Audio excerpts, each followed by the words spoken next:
जैसे गीता जी, जैसे हम पूर्ण यहाँ 5 यज्ञ होती हैं जब ये सत्संग समागम होता है, वैसे तो यहाँ प्रतिदिन ही 5 यज्ञ चलती रहती हैं। सैकड़ों की संख्या में श्रद्धालु प्रतिदिन आते हैं और इन 500 यज्ञ में वो सहयोग देते हैं। एक यज्ञ धर्म की, दूसरी यज्ञ ध्यान, तीसरी यज्ञ हवन की, चौथी यज्ञ प्रणाम और 5वीं यज्ञ है ज्ञान की। तो यहाँ पर 500 यज्ञ होती हैं।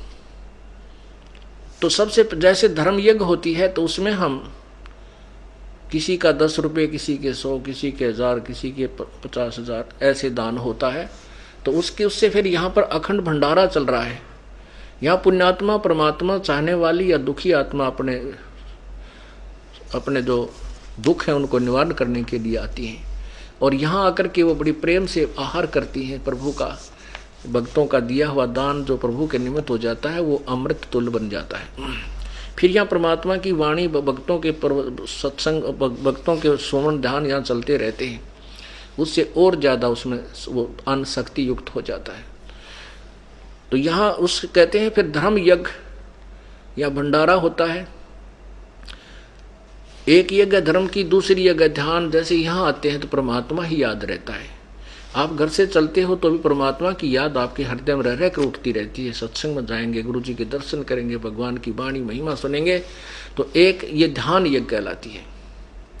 और तीसरी यज्ञ हवन की, यहाँ पर दिन रात अखंड ज्योत जलती है प्रभु की देसी घी की।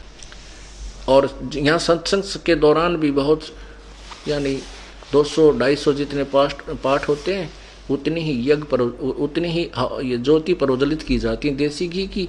और जैसे 4 दिन चलेगा तो 4 दिन ही वो जलती रहेंगी। 5 दिन चलेगा, 5 दिन चलेंगी। 3 दिन चलेगा वो 3 दिन उतनी ही चलेंगी। उसके बाद 42 ज्योतें हम बाद में कंटिन्यूस रखते हैं। जो जैसे कोई ज्योति हवन नहीं कर सकते, कुछ हवन यहाँ के लिए घी दे जाते हैं तो हम उसको करते रहते हैं। और चौथी यज्ञ प्रणाम, दंडवत प्रणाम प्रभु के निमित्त हम करते हैं। यह भी एक धार्मिक अनुष्ठान है, यज्ञ है। और 5वीं यज्ञ ज्ञान की, यहाँ सत्संग सुनाया जाता है और परमात्मा की महिमा का गुणगान गाया जाता है। तो ये सबसे पहले जब हम धर्म भंडारा करते हैं तो प्रभु का भोग निकालते हैं। परमेश्वर को, पूर्ण परमात्मा को प्रतिष्ठित, हम तो उसको प्रतिष्ठित रखते ही रखते हैं। वो तो हमारा है, मूल वही है, कबीर परमेश्वर, पूर्ण ब्रह्म। तो उसके निमित्त हम भोग निकालते हैं। उसके बाद शेष बचे हुए अन्न को हम वितरित करते हैं, सबको भंडारा रूप में या वैसे प्रसाद रूप में। तो यहाँ यही लिखा कि यज्ञ से बचे हुए, यज्ञ का अर्थ है शास्त्र अनुकूल साधना। हम शास्त्र अनुकूल साधना कर रहे हैं और उसमें जो विधिवत साधना की जाती है, जो परमात्मा को भोग लगा दिया गया, उसके बाद शेष बचे हुए अन्न को हम आप सभी को खिलाते हैं। तो कहते हैं उस यज्ञ से बचे हुए शेष अन्न को खाने से ये सब पापों से मुक्त हो जाते हैं।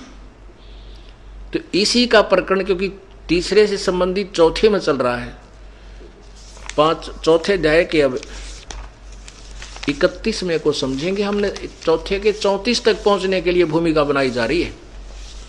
चौथे अध्याय के 34वें श्लोक को समझने के लिए कहानी, ये सारी भूमिका आपके समक्ष प्रस्तुत की जा रही है। अब देखो अध्याय नंबर 4 और श्लोक नंबर 31 में आ जाइए। हे कुरुश्रेष्ठ अर्जुन, यज्ञ से बचे हुए अमृत का अनुभव करने वाले सनातन परब्रह्म को प्राप्त होते हैं। यज्ञ न करने वाले पुरुषों के लिए तो यह मनुष्य लोक भी सुखदायक नहीं है, तो परलोक कैसे सुखदायक हो सकता है। अब देखो आ गया ना वो परम अक्षर ब्रह्म। गीता जी अध्याय नंबर 8 के श्लोक नंबर 1 में अर्जुन ने प्रश्न किया कि प्रभु आपने जो गीता जी अध्याय नंबर 7 के मंत्र श्लोक नंबर 29 में कहा है कि उस तत्ब्रह्म को जानकर, उस ब्रह्म को जानकर और समस्त अखिल पूरे तत्व ज्ञान को समझकर जिसने वो तत्व ज्ञान समझ लिया, क्योंकि तत्वदर्शी संत की खोज कर ली जिसने, वो पूरे आध्यात्मिक ज्ञान से जो परिचित होगा वो तो जन्म और मृत्यु से छूटने का ही प्रयत्न करता है। तो वो कौन है वो तत्ब्रह्म? गीता जी अध्याय नंबर 8 के श्लोक नंबर 1 में प्रश्न किया। गीता जी अध्याय नंबर 8 के श्लोक नंबर 3 में गीता ज्ञान दाता ने कहा कि वो परम अक्षर ब्रह्म है। ये उसी के विषय में लिखा है कि ये देखिएगा यहाँ गीता जी अध्याय नंबर 4 का और श्लोक नंबर 31। कुरुश्रेष्ठ अर्जुन, यज्ञ से बचे हुए अमृत का अनुभव करने वाले योगीजन सनातन परम ब्रह्म को प्राप्त होते हैं। यज्ञ करने वाले पुरुषों के लिए तो ये लोक और परलोक दोनों ही दुखदायक होते हैं। इसका अर्थ ये। अब हम जो प्रसंग चल रहा है उस पर आते हैं।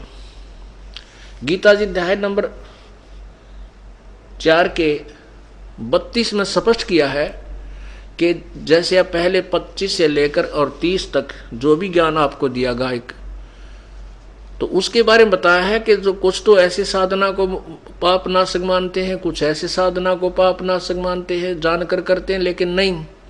गीता जी अध्याय नंबर 4 के श्लोक नंबर 32 में कहा है कि इस प्रकार बहुत से यज्ञ उस पूर्ण परमात्मा की मुख्य वाणी में, उसके मुखारविंद से उनकी वाणी में वर्णन किए गए हैं, विस्तार से वर्णन किए गए। अब देखना, अब आपने 31 सुन लिया, अब 32 पढ़ो। अध्याय नंबर 4 का श्लोक नंबर 32। अब इन्होंने कुछ गलतियां की हैं। इन्होंने ब्रह्मणे का अर्थ वेद की वाणी कर दिया, मुखे। ये लिखा है एवं बहुविधा यगा वितता ब्रह्मणे मुखे कर्मजान विधितान सर्वान एवं ज्ञात्वा विमोक्षसे। इस प्रकार बहुत प्रकार के यज्ञ ये ब्रह्मणे मुखे, ब्रह्मण ब्रह्म का अर्थ, ब्रह्मण का अर्थ वेद लिख दिया, वेद की वाणी में नहीं। वेद का वर्णन ये कर ही रहा है। अब देखो आपको 70वें अध्याय का श्लोक नंबर 23 दिखाते हैं। ब्रह्मणे का अर्थ क्या किया है इन्होंने, ये देखिएगा। अध्याय नंबर 17 श्लोक नंबर 23। ओम तत्सत इति निर्देश है ब्रह्मण त्रिविध समर्थ है ब्राह्मणा तेन वेदा च यगा च विहिता पुरा। ओम तत्सत, ऐसे 3 प्रकार का। ब्रह्मण माने सचिदानंद घन ब्रह्म का, सचिदानंद घन ब्रह्म का नाम कहा है। इस उसी से सृष्टि आदि काल में ब्रह्मण वेद आदि यज्ञ रचे गए। तो हमने देखना ब्रह्मण का अर्थ सचिदानंद घन ब्रह्म है। अब हम फिर आते हैं उसी स्थान पर। तो यहाँ ब्रह्मणे का अर्थ जो इन्होंने गलत किया है इसको हम ठीक करेंगे। अध्याय नंबर 4 के 32 में इस प्रकार बहुत तरह के यज्ञ वेद की वाणी नहीं, ब्रह्मण यानी सचिदानंद घन यानी पूर्ण परमात्मा के मुख्य माने उनके मुख्य ज्ञान में, उन्हीं के मुखारविंद से उच्चारित है वो वाणी, वो पूर्ण परमात्मा की वाणी में विस्तार से कहे गए हैं। उन सब को तू कर्म इंद्रिय और शारीरिक क्रियाओं द्वारा संपन्न होने वाले जन, उन कर्मों को आपने करना पड़ेगा, यानी ये साधना करनी पड़ेगी, भक्ति जैसे दान धर्म, इस प्रकार तत्व से जानकर तू उनके अनुष्ठान द्वारा तू कर्म बंधन से सर्वथा मुक्त हो जाएगा।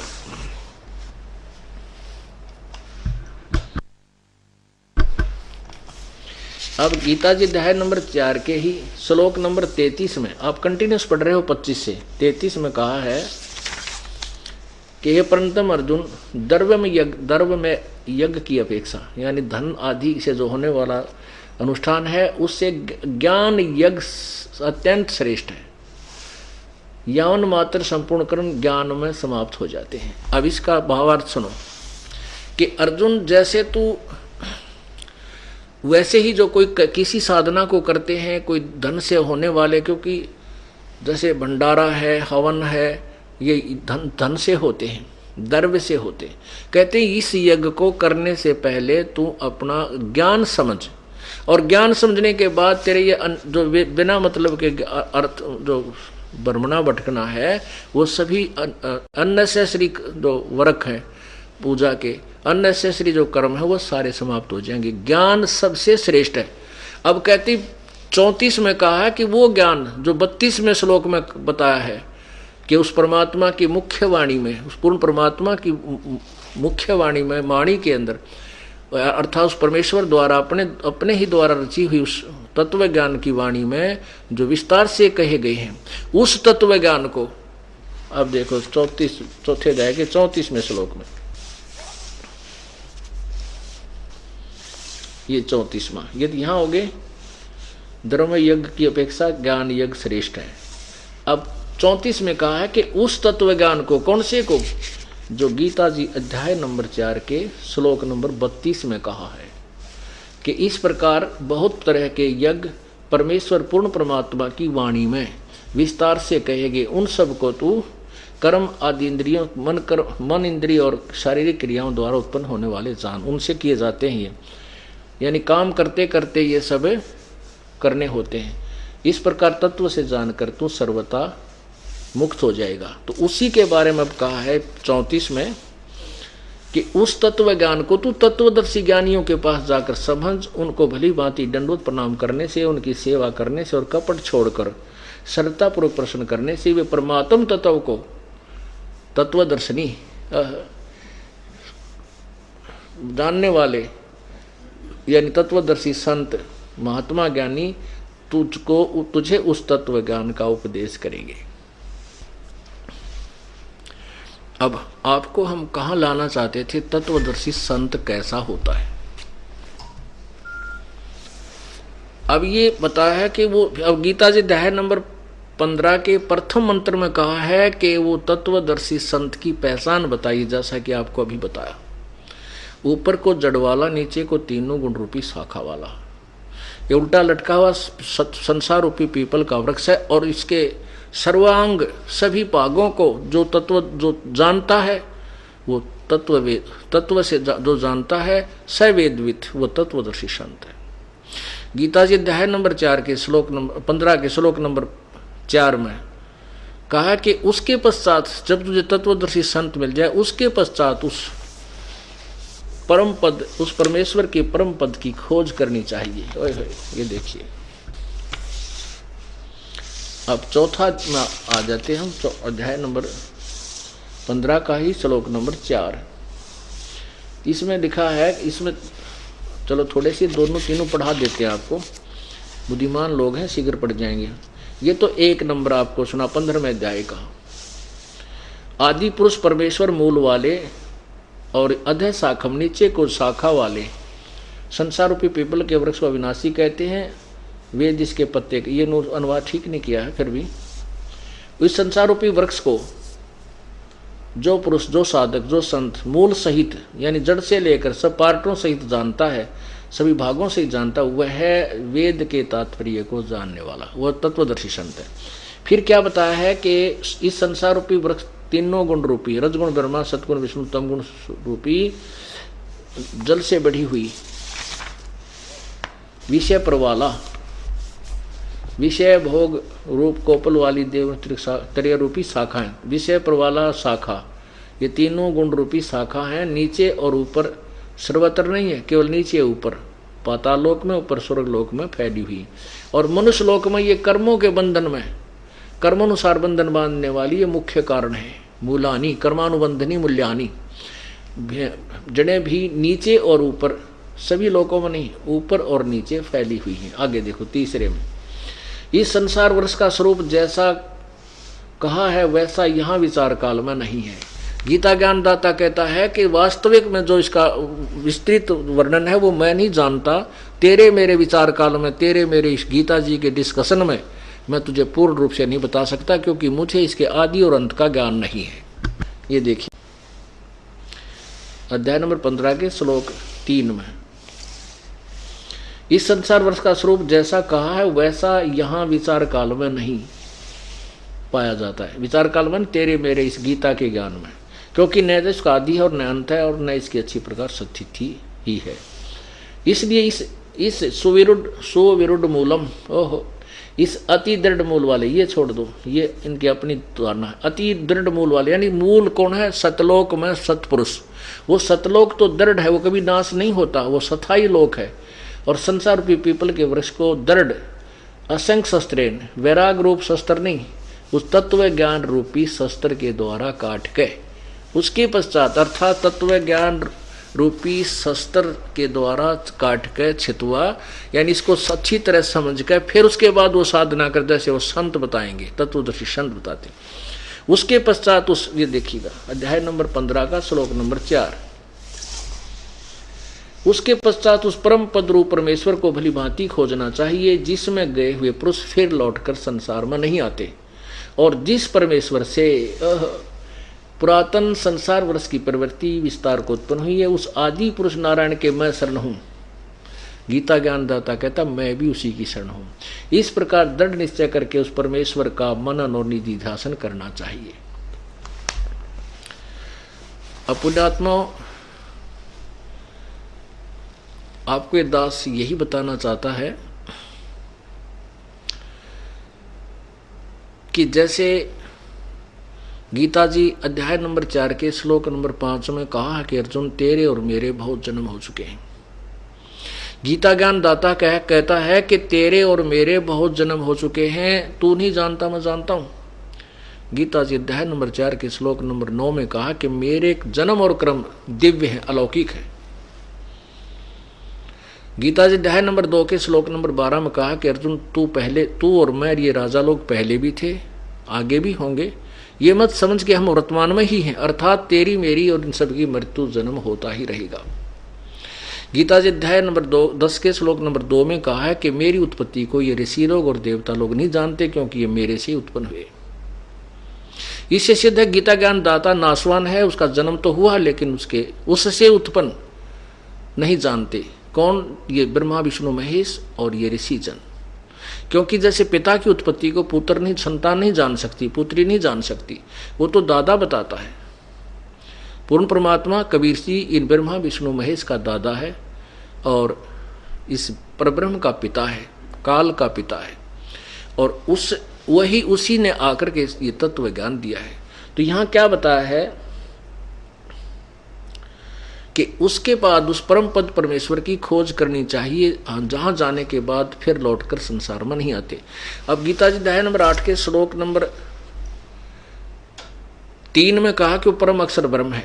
वही परम अक्षर ब्रह्म के विषय में संकेत है कि उसी की पूजा हमने करनी चाहिए, अन्य की नहीं करनी चाहिए। और गीता ज्ञानदाता कहता मैं भी उसी के शरण में हूं।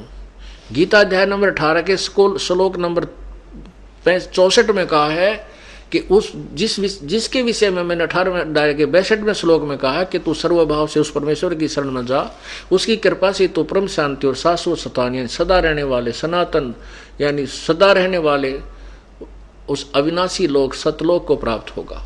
वो मेरा भी इष्ट देव है, दृढ़म इष्ट मम, वो मेरा भी वो एक दृढ़ यानी सुनिश्चित पूज्य देव है। इष्ट माने पूज्य देव। ये देखिएगा अध्याय नंबर 18 का श्लोक नंबर 64। इष्ट असि मे दृढ़मिति यत वक्ष्यामि ते हितम सर्वगतम ब्रह्म न सर्वगुह्यतम बुहे सुन्नो में परमम वचः सर्वगुह्यतम, सबसे गोपत सब गोपनीयों से भी गोपनीय अति मेरे वचन रहस्य वचन तू सुन। फिर सुन, मेरा अतिशय दृढ़, अतिशय इष्ट माने इष्ट है। अब कौन? अब यहां इन्होंने गलत कर दिया। सर्वगुह्यतम भूय शरणों में परमोच, मेरे सबसे गुप्त वचन और सुन, फिर सुन जो मैं तेरे हित में कहूंगा कि इष्ट असी में, मेरा पक्का इष्ट देव पूज्य देव है। कौन? इति वही जो आपको 18वें अध्याय के 62वें श्लोक में कहा है। हे भारत, तू सर्व प्रकार से उस परमेश्वर की शरण में जा, उस परमात्मा की कृपा से ही तू परम शांति और सनातन परम धाम को प्राप्त होगा। जिसके बारे में मैंने 18वें अध्याय के 62वें श्लोक में कहा है, वह मेरा इष्ट असी में दृढ़म, वह भी सुनिश्चित पक्का वो मेरा पूज्य देव है। ये तत्वक्ष्यामि ते हितम, ये तेरे हित में कहूंगा मैं, और किसी को मैंने आज तक नहीं बताया। और इसी का 15वें अध्याय के 4थे श्लोक में कहा कि जब तत्व ज्ञान प्राप्त हो जाए उसके बाद इस सारे उलझेड़े न सुलझा के तत्व ज्ञान रूपी शस्त्र से इसको काट के फिर उस परम पद परमेश्वर की खोज करनी चाहिए, जहां जाकर के फिर लौट कर ये संसार में साधक नहीं आते। और जिस परमेश्वर से सर्व ब्रह्मांडों की उत्पत्ति हुई है। यानी गीता ज्ञान दाता से कोई और है जिसने ब्रह्मांडों की रचना की, नहीं तो वो कह देता मैंने रचना की और मैं भी उसी की शरण हूं। तो वहां जाने के बाद जीव का फिर कभी जन्म मृत्यु नहीं होता। क्या कहां से शुरू किया था सत्संग?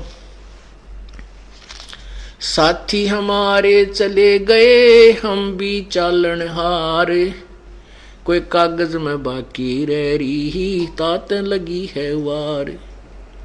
आगे गए ना बावड़े रहते भी सब जाए, बिन साहेब की बंदगी कहीं ठोर ठिकाना नाए। जो पहले चले गए हम उनको स्वर्गवासी कह देते हैं, चाहे वो कितना गया हो। हमने ये सोच रखा है स्वर्गवास हो गया। स्वर्गवास इतना सिंपल नहीं है जितना कह देना। स्वर्ग की प्राप्ति भी बहुत ही विधि से होगी, लेकिन हमने वो स्वर्ग भी नहीं चाहिए, हमने तो उस सतलोक में जाना है जहां जाने के बाद फिर दोबारा यहां नहीं आना पड़ेगा। वहां जाने के बाद फिर हम पूर्ण रूप से स्थायी हो जाएंगे, फिर जन्म मृत्यु नहीं होगी, फिर हमें वो स्थायी स्थान मिल जाएगा। अन्यथा उस साहेब की बंदगी बिन, उस साहेब की भक्ति बिना कितने ठोर ठिकाना ना। हमने वो पवित्र, वो यथार्थ स्थान प्राप्त करना है, वो स्थायी स्थान हमने ग्रहण करना है, जहां जाने के बाद हमारा फिर कभी मोक्ष, कभी हमारा जन्म मरण नहीं होगा, अर्थात हमें पूर्ण मोक्ष प्राप्त होगा। उसके बारे में क्या कहा है?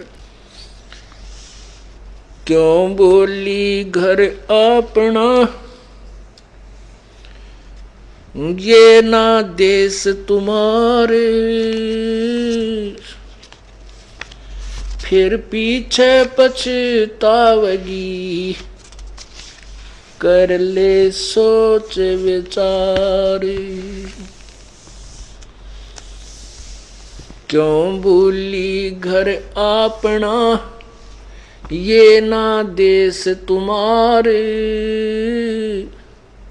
फिर पाछे पछतावगी, कर ले सोच विचार। बिन सतगुरु पावे नहीं, घर अपने की राह, संतों शरण लाग कर, सुरत शब्द समा। शंख असंख्यों कोस है, तेरे पिया का देश, एक पलक में पाइयो, ले सतगुरु उपदेश। सोन सलहली गैल है, गगन मंडल के माही, बिना प्रेम पावे नहीं, चाहे करोड़ समाधि लाई। नितानंद लोला के चढ़ो महल मंजारे, बहोर न भव जल आइयो, ये सपना संसारे। होले सुहागण सुरता त्यारे, मालिक घर जाना है तू तो। होले सुहागण सुरता त्यारे, मालिक घर जाना है तू तो। तेरा सोन शेखर बर तारे, मालिक घर हे तेरा सोन शेखर घर बार, मालिक घर। नाले धोले ओढ़ पैर लेकर 16 श्रृंगार, नाले धोले ओढ़ पैर ले कर 16 श्रृंगार। आज नहीं तय तड़के परसों आवेंगे तेरे लनियार, मालिक घर। मालिक घर जाना है तेरा, सोन शेखर बर तारे, मालिक घर जाना है तेरा, सोन शेखर बर तार। तेरे साथ की कितनी जाली तू क्यों लारी वार, तेरे साथ की कितनी जाली तू क्यों लारी वार। गुड़िया खेलत जन्म गवाया लाया है नहीं बेचारे, मालिक घर जाना है तू तो होले सुहागन सुरता त्यार। है तेरा सोन शेखर बर तार, मालिक घर।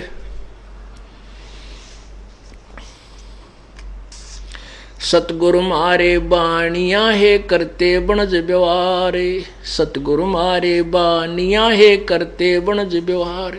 बिन डांडी बिन पालड़े है तोले दिया संसार, मालिक घर जाना है तू तो होले सुहागन सुरता त्यार। है तेरा सोन शिखर बर तार, सोन शिखर में सेज पिया की हंस हंस कर ले प्यार, सोन शिखर में सेज पिया की हंस हंस कर ले प्यार। कह कबीर सुनो मेरी सजनी लूटो न अजब बहार, मालिक घर जाना है तू तो होले सुहागन सुरता त्यार। तेरा सोन शिखर बर तार, सोन शिखर में सेज पिया की हंस हंस कर ले प्यार, सोन शिखर में सेज पिया की हंस हंस कर ले प्यार। कह कबीर सुनो मेरी सजनी लूटो न अजब बहार, मालिक घर तो होले सुहागन सुरता त्यारे, मालिक घर जाना है तेरा सोन शिखर बर तार। सत साही। अब जैसा कि आपने ये वाणी सुनी, प्रथम वाणी नित्यानंद जी महाराज की थी। पुण्यात्माओं, जैसा कि आपने गीता जी अध्याय नंबर 4 के श्लोक 25 से और 31-30 तक सुना, 30 तक, उसमें यही बताया कि कोई तो किसी साधना से मोक्ष मानता है, कोई किसी साधना को अंतिम मान बैठा है। नित्यानंद जी ने कबीर परमेश्वर की वाणी को गहराई से पढ़ने की चेष्टा की, पढ़ा, लेकिन उनको गुरु केवल विष्णु जी, वैष्णव साधु संत विष्णु जी के उपासक ही मिले हुए थे। अब वाणी कबीर जी की पढ़ा करते थे, वो उसी के आधार से उन्होंने अपनी जो मिला मिलू का अपना जो जोड़ जुगाड़ करके वाणी बना तो दी, लेकिन फिर भी उद्देश्य उनका यही रहा है कि उन्होंने स्वर्ग को ही सच्चा सुख मान रखा था। तो इन्होंने यही बताया है कि क्यों भूली घर अपना यूं ना देश तुम्हार। कबीर साहब ने तो सतलोक की तरफ संकेत किया है, नित्यानंद जी केवल स्वर्ग तक ही जानते थे। फिर भी हमने इन संतों के मार्ग से, जैसे कोई टीचर 5वीं तक का है, कोई 10वीं तक का है, तो अब हम 5वीं 10वीं के नहीं विद्यार्थी रहेंगे, हम अब फाइनल करेंगे इस विद्या को, MA BA PhD हम करेंगे। तो उन्होंने भी यही बताया है कि जैसे 5वीं कक्षा पास पढ़ना है तो भी तत्परता से पूरी लगन से करोगे तो पास हो पाओगे। इनका भाव ये समझना है। हमने सतलोक जाना है तो भी यही विधि अपनानी है। जैसा क्या बताया है, क्यों भूली घर आपनाइयो ना देश तुम्हारे, फिर पाछे पे आत्मा को कहा जा रहा है, फिर पीछे पछतावेगी तू कर ले सोच विचार, और बिन सतगुरु पावे नहीं। अब चाहे आप किसी भी संत इष्ट, किसी भी इष्ट की पूजा करते हो, गुरु प्रथम बनाना पड़ेगा। कहते हैं राम कृष्ण से कौन बड़ो, उन्हें भी गुरु की ने, 3 लोक के वेधनी भाई गुरु आगे अधीन। राम कृष्ण से तो तुम किसी को बड़ा नहीं मानते, परमात्मा कबीर जी बताते हैं, और उन्होंने भी गुरु बनाए। जैसे रामचंद्र जी ने वशिष्ठ मुनि को से उपदेश लिया, श्री कृष्ण जी ने दुर्वासा जी से आध्यात्मिक शिक्षा ग्रहण की, दीक्षा, और संदीप ने उनके अक्षर ज्ञान जैसे टीचर होया करें, ऐसे गुरु थे। तो कहते हैं रामकृष्ण से तो तुम बड़े नहीं हो, रामकृष्ण के पुजारी हो तुम, फिर भी अपने डले ढोरे अपनी मर्जी से साधनाएं कर रहे हो। प्रथम गुरु बनाइए। रामकृष्ण से कौन बड़ा, उन्होंने भी गुरु कीन, और 3 लोक के वेधनी गुरु आज्ञाधीन। वो 3 लोक के स्वामी भी गुरु मर्यादा में ही रह करके यहां से पार हो सके, यानी जा सके अपने स्वलोक को। फिर क्या बताते हैं, बिन सतगुर पावे नहीं घर अपने की रहा, और संतों शरण लाग के तो सुरत शब्द समा। परम संत के पास जाइए, तत्वदर्शी संत के पास जाइए, फिर वो जो मंत्र दे तो उस मंत्र का रगड़ा लगा दे। सुरत शब्द का यही अर्थ होता है। ये सुरत शब्द पता नहीं किए बना रखे हैं दूसरे पंथों वाले ने, अड़ंगा क्योंकि बस अगर धुन डालो और धुन पर सुरत लगा लो, नहीं। शब्द का अर्थ मंत्र भी होता है, नाम भी है। सार नाम, सार शब्द, सार नाम, सतनाम, सत शब्द भी इसको कहते हैं। तो ऐसे शब्द माने नाम, जो गुरुजी आपको मंत्र दे उसका सुरत नृत्य से उसका जाप अभ्यास करना होता है।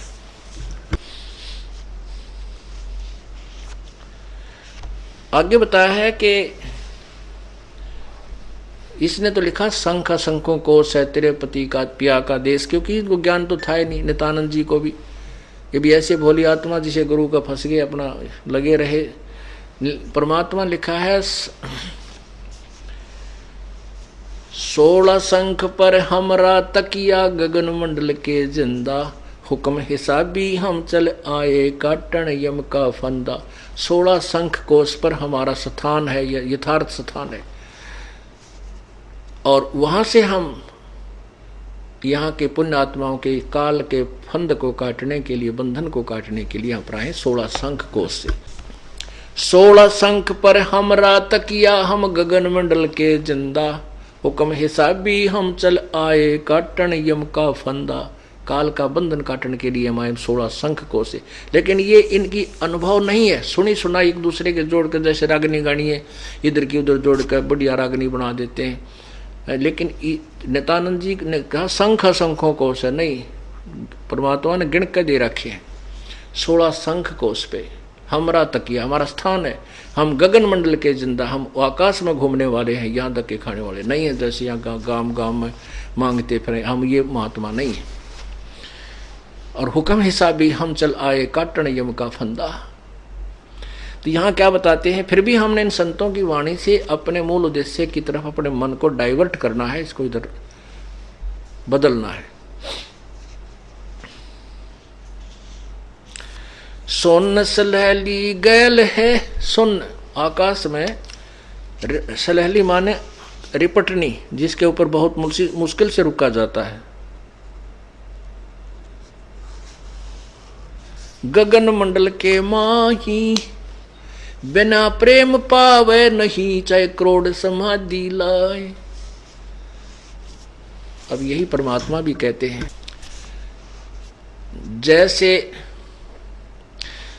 जैसे सूरज के आगे बदरा ऐसे कर्म छयारे, प्रेम की पवन करे चितमंजन झलके तेज नयारे। जैसे सूर्य के सामने बादल आ जाते हैं और बादल आगे सामने आ जाने से अंधेरा छा जाता, सूर्य अदृश्य हो जाता, अव्यक्त हो जाता है। उन बादलों को पवन हवा चलती है तेज, इधर उधर उनको बखेर देती है और प्रकाश सूर्य का स्पष्ट नजर आता है।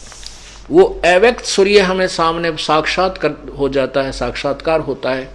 कैसे? जैसे सूरज के आगे बदरा ऐसे कर्म छयारे, प्रेम की पवन करे चितमंजन झलके तेज नयारे। परमात्मा में जब आपका प्यार जागृत होगा, रोम रोम आपके करनान लग जाएंगे, इसके अंदर खड़े हो जाया करेंगे, प्रभु की वाणी सुनकर आंखों से आंसू बहने लग जाएंगी।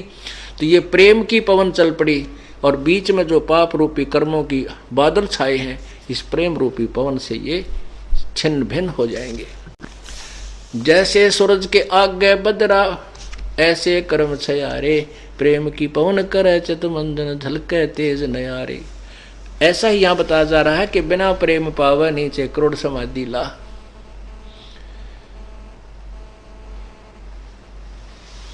अब परमात्मा क्या कहते हैं, होले सुहागण सुरता त्यार तन माल्य गर जाना है। अब देखो, जिस लड़की का ब्याह नहीं हुआ वो तो कुंवारी होगी, सुहागण नहीं हुई। और जिनका विवाह हो गया वह सुहागन होगी, और जिसका विवाह हो गया वह अपने पति के देश भी घर में भी जाएगी। तो उसको फिर तैयारी करनी होती है, जाने से पहले उसको लगन लग जाती है, मैं के सामान तैयार करूं, कि क्या क्या आइटम मुझे चाहिएंगे जो वो आवश्यक है वहाँ ले जाने के लिए। तो उसको चिंता बन जाती है और घर वाले भी उसका सहयोग देना प्रारंभ कर देते हैं। होले सुहागन सुरता आत्मा, त्यार तुझे अपने परमात्मा के घर जाना है, और तेरा सुन शिखर बरतार तनमाल्य घर जाना। सुन शिखर यानी सबसे सुन, सबसे आखिर में, शिखर में, टॉप मोस्ट प्लेस पे, वहां तेरे पति का घर है सतलोक में। फिर क्या बताते हैं कि नाले धोले ओढ़ पैर लेकर 16 श्रृंगार, नहाना क्या है सत्संग रूपी दरिया में आकर के अपने अंतःकरण के मैल को साफ करना है। और क्या 16 श्रृंगार क्या होते हैं? जैसे शील, संतोष, विवेक, अक्षमा, भाव, भक्ति और साथ में 10 धा भक्ति, तो कुल मिलाकर तेरे 16 श्रृंगार होंगे। क्योंकि पति को वही लड़की अच्छी लगती है जो अपना स्वरूप श्रृंगार के चलती है। ऐसे ही परमात्मा को हम तभी अच्छे लगेंगे जब ये हमारे ऊपर सब गहने होंगे, शील, संतोष, विवेक, अक्षमा, आधीनी, नम्रता, है दान का भाव। तो वो ये हमारे गहने हैं भक्त आत्मा के। तो ये आभूषण हमने पहन रखे हैं या डाल रखे हैं, ग्रहण कर रखे हैं, तो परमात्मा ने हम अच्छी, हम प्यारी आत्मा लगेंगी। आज नहीं तो तड़के परसों यानी कल परसों तेरे आवेंगे लनिहार, कभी भी तेरी मृत्यु हो सकती है। अर्थात तेरे कोई लेने के लिए वो यमदूत आएंगे, अगर तू सत साधना करेगी तो लेने के लिए प्रभु आएंगे। कहते हैं तेरे साथ की कितनी जाली तो क्यों लारी वार, और गुड़िया खेल जन्म को आदिया तने लाया नहीं विचार। जैसे पुराने पहले हम जब छोटे छोटे थे उस समय क्या होता था, वैसे तो गाँव में अब तो इतना नहीं रहा, पहले ये बेटियां पढ़ा नहीं करती थी, लड़के भी बहुत कम ही पढ़ा करते थे। तो ये लड़कियां जब तक खेतों में सहयोग देने का काम में सहयोग देने योग्य नहीं होती, बालक सी होती थी, तो अपने खेल में लगी रहती थी। तो वो सुनती थी कथाएं, अब लोकवेद सुनती रहती थी। जैसे लड़की का जो जवान लड़की हो जाती थी तो उसके कपड़े बनवाया करते थे, दूसर बोला करते, उसको दहेज कहो। तो उसको दहेज बनाते थे, तो उसमें काकी ताई दादी कहा करती कि उन्होंने बताया है 40 तगलियां की है, 20 पछलियां की। 40 कपड़े यानी अगलियों की, 20 पछलियां की। किस तरह हुआ करे पता नहीं इतना तुमने। तो उसको वो बनाती थी वो। तो वो लड़की जो उनके गारमेंट टेलर लड़की जो विवाहित हो चुकी थी, जिसको भेजना था, दहेज बनाया जाता, उसके कपड़े सीलन आया करते घर पे। तो उनके छोटे छोटे कपड़ों के टुकड़े, वह छोटी सी बेटी जो होती थी 8-7 वर्ष की, 5-6 साल की, तो वो क्या करती, उन टुकड़ों को इकट्ठा करके वो सुने सुनाए ज्ञान से रख लेती थी। ये 20 टुकड़े काट करने बोले ये अगलियां की पछलियां की, 40 टुकड़े न्यारे दड़ी ये अगलियां की तील कपड़े यानी सूट, और गठड़ी बांध के और पांडव रख लेती है एकांत में अपने लोगों के।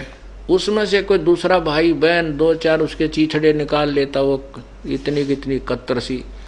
तो वह रोअर पा पीटा है, मेरे 40 थे 5 को ना रोआ बुरी तरह। तो उससे कोई भाई बहन बड़ा या माता चाचा ताऊ पूछे बेटी क्यों रो रही है, वह रोअर बुरी तरह, सांस नहीं ले रही।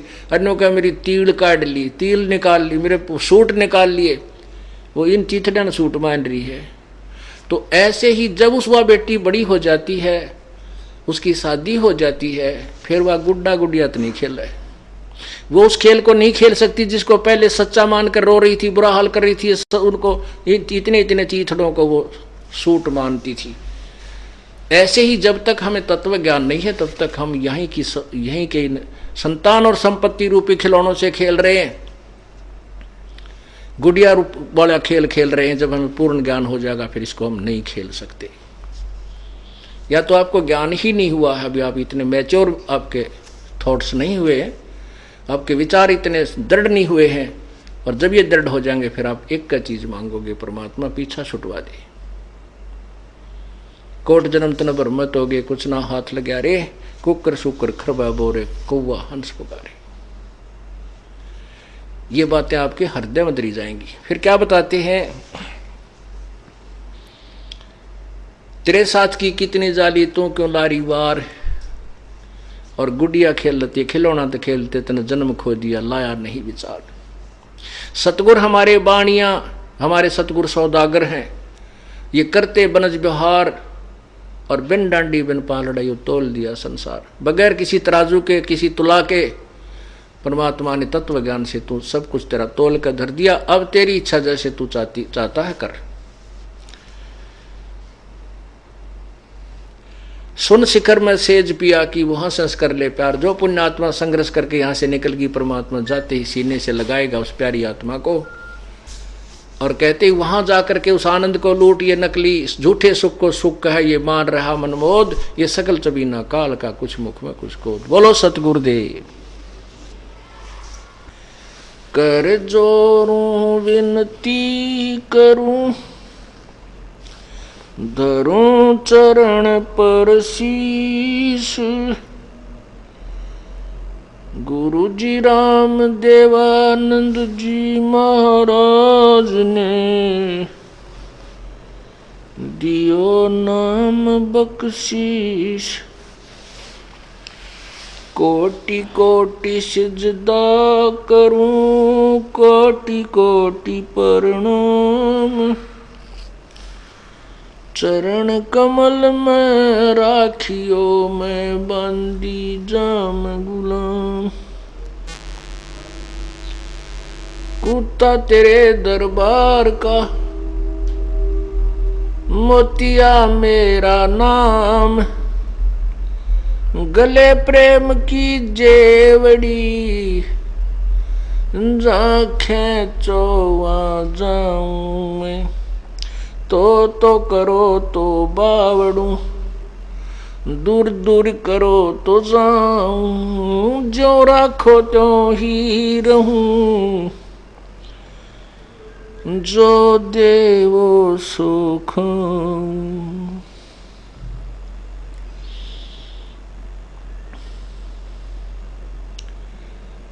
जय इब के सतगुरु मिले, सब दुख आँखों रोए। चरणों ऊपर शीश धरूं, कहूँ जो कहनी हो। कबीर गुरु जी मिलेंगे, पूछेंगे कुशलात, आद्य अंत की सब कहूँ, अपने दिल की बात। गुरु जी तुम ना भूलियो, चाहे लाख लोग मिल जाए, हमसे तुमको बहुत हैं, तुमसे हमको नहीं। तुम्हारे बिसारे क्या बने, मैं किसकी शरण में जाऊं। शिव वृंश मुनि नारदा, तिनके हृदय न समाऊं। अब गुण किए तो बहुत किए, करत न मनी हार। बावे बंदा बख्श दियो, बावे गर्दन उतार। अब गुण मेरे बाप जी, बख्शो गरीब नवाज। जो मैं पूत कपूत हूँ, बौर पिता को लाज। मैं अपराधी जन्म का, नक्शक भरे विकार। तुम दाता दुख भंजना, मेरी करो संभार।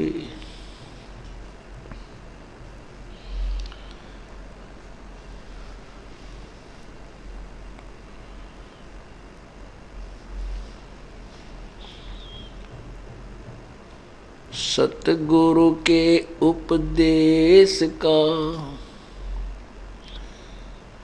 लाया एक विचार, जय सतगुरु मिलते नहीं जाते नरक दुआरे। नरक दुआर में दूत सब करते खेचा ताने, उनसे कबू ना छूटता फिरता चारों खानी। चार खानी में भ्रमता कब हो न लगता पार। सो फेरा सब मिट गया मेरे सतगुरु के उपकार। सात समुद्र की मसी करूं, लेखनी करूं बन राय। धरती का कागज करूं, गुरु गुण लिखो न जाए। गुरु मानुष कर जानते ते नर कहिए अंध। गुरु मानुष कर जानते ते नर कहिए अंध। ओए दुखी संसार में आगे यम के फंद।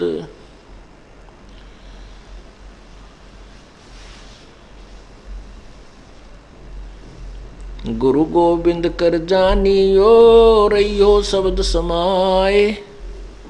मिले तो दंडवत बंदेगी नहीं पल पल ध्यान लगावे।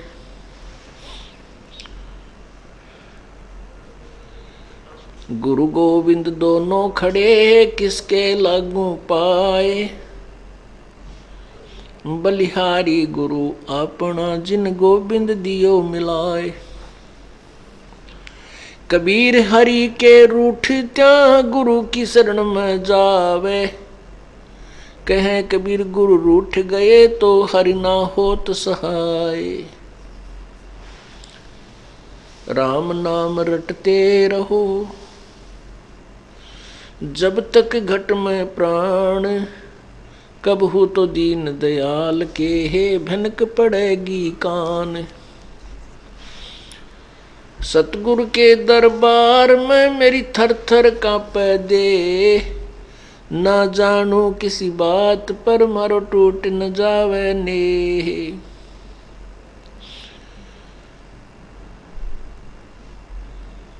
लूट सको तो लूटियो राम नाम की लूटी। पीछे फिर पछताओगे प्राण जहांगे छूट।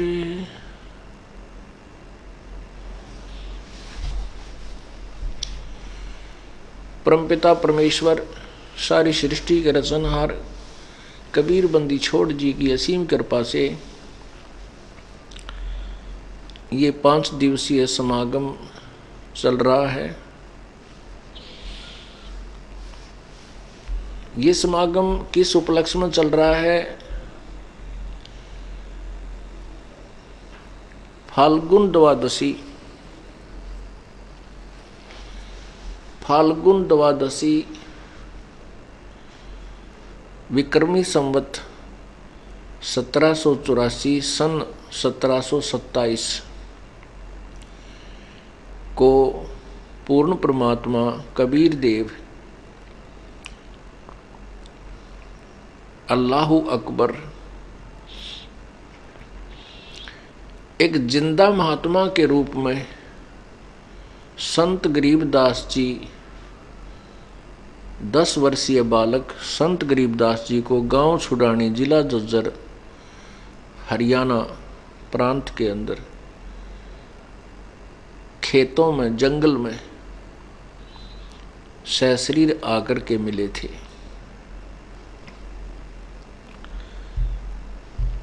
और उस परमेश्वर ने अपनी प्यारी आत्मा गरीबदास जी महाराज को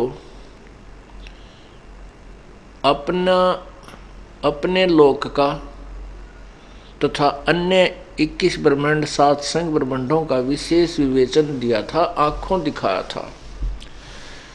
अपनी आंखों देखा हाल उस परमेश्वर की महिमा का और सभी ब्रह्मांडों की सतिथि का संत आदरणीय गरीबदास साहिब जी ने अपनी अमृतवाणी में वर्णन किया, जिसके आधार से आज हम उस परमेश्वर को पहचान सके। काल भगवान ने, जो 21 ब्रह्मांड का स्वामी है, जो ब्रह्मा विष्णु महेश का पिता है, इसने परमात्मा का अस्तित्व बिल्कुल समाप्त कर रखा था, यथार्थ भक्ति मार्ग को नष्ट कर रखा था। स्वयं परमेश्वर आते हैं, इस तत्व ज्ञान को आप ही प्रचार करते हैं। अपने द्वारा रची हुई सृष्टि को खुद ही बता सकता है, अन्य केवल अटकल लगा सकते हैं। वो अटकलें पहले लगाई जा चुकी थी, जैसे पुराणों में जिन्होंने वेदों को ढंग से नहीं समझा, पुराणों में अपनी दंत कथाएं कहीं कहीं की ईंट कहीं का रोड़ा लगा रखा था।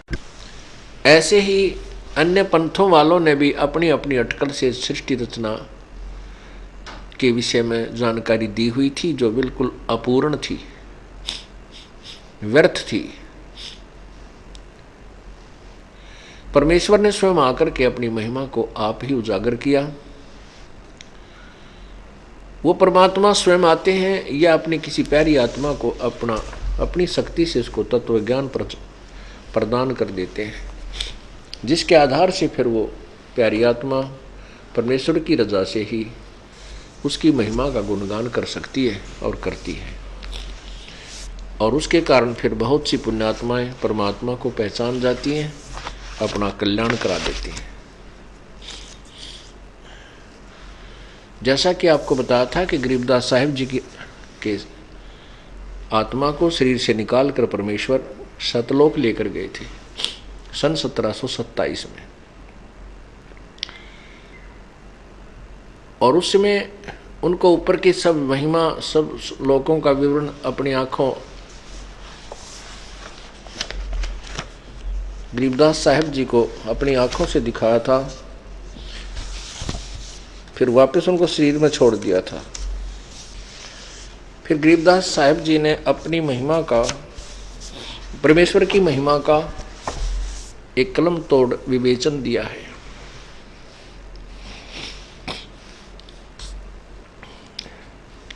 उस अमृतवाणी का आनंद अब आप उठाएंगे। गरीबदास साहिब जी ने अपने पारक के अंग में लिखा है, न्योली नाद सुभान गति, लड़े भुजंग हमेशे, जड़ी जान जगदीश है, विष नहीं व्यापै शेष।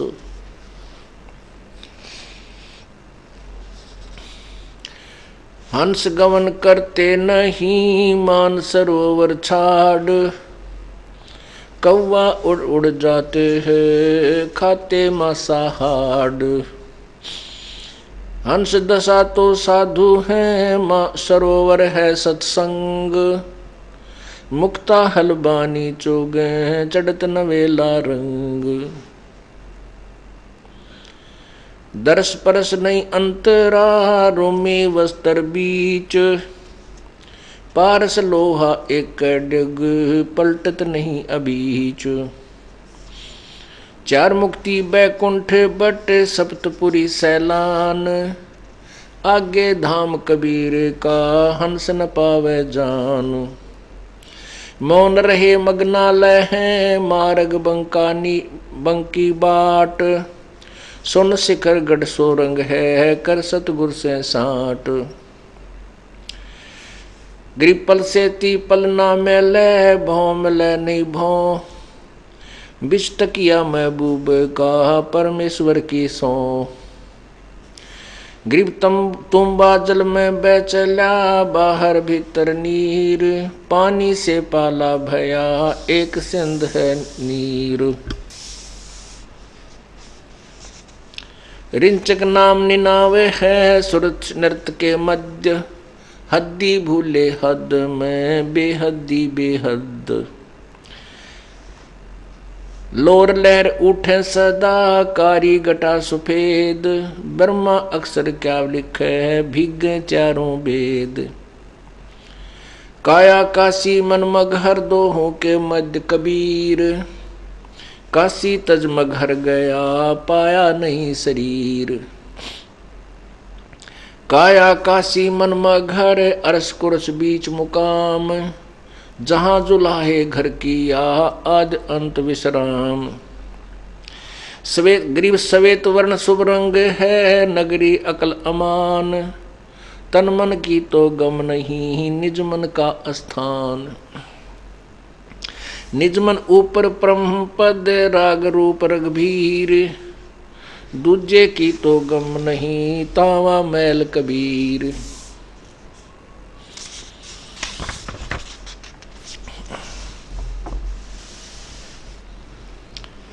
निज मन से ती मन हुआ मन से ती तन देह, देही में कछु ना हुआ नाहक लाई खे। बेरा गरीब बेरा साटे बेचिया बैरागर सुल्तान, मालन को जाना नहीं बेबुद खेचा तान। शेर बेर पलड़े चढ़े एक पेड़ एक पड़ा भोमाही, मालन और सुल्तान को हलकारे ले जाही। 2.5 लाख की पावड़ी 1 पैसे का बेर, देख अदम सुल्तान को कैसे डारी मेर।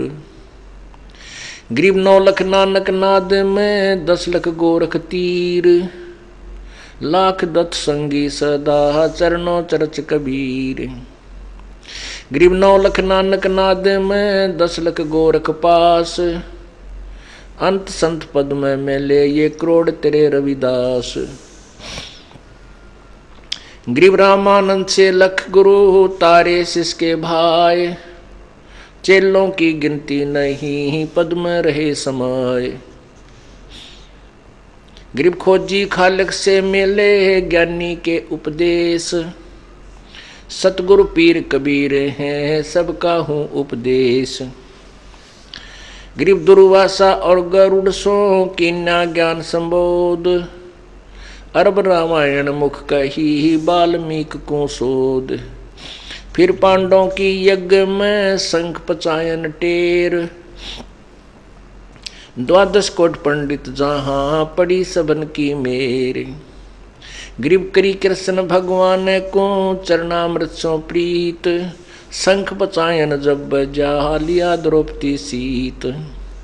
गरीब 12 कोट पंडित जहां ब्रह्मा विष्णु महेश, चरण लिए जगदीश को जिसको रटता शेष।